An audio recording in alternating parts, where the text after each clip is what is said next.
కూర్చోండి, చెప్తాను.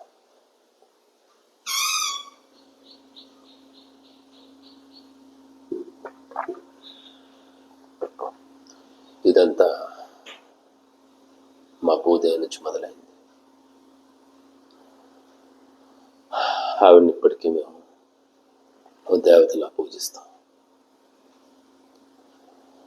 ఆవిడకి 3 బిడ్డలు.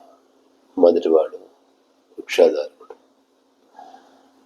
రెండోవాడు మృగేశ్వరుడు, చివరివాడు నరుడు.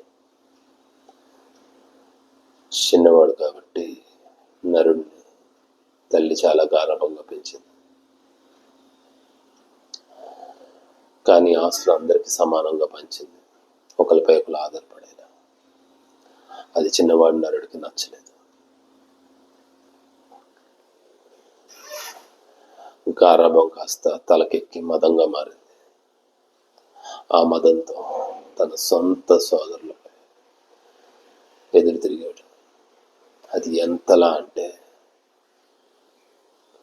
వాళ్ళ వారసులైన మా దగ్గర మిగిలిన ఆ కొంత ఆస్తి కూడా వాళ్ళ వారసులు లాక్కుంటున్నారు. తరతరాలుగా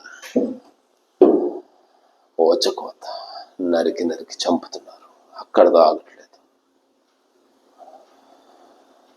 శవాల భాగాన్ని కోసి వాటిని మేకులతో కొట్టి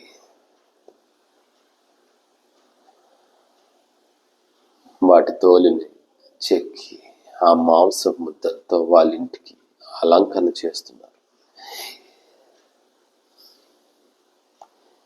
ఇంత జరుగుతున్నా వాళ్ళకి ఎదురెళ్ళే శక్తి మాకు ఆ దేవుడు ఇవ్వలేదు.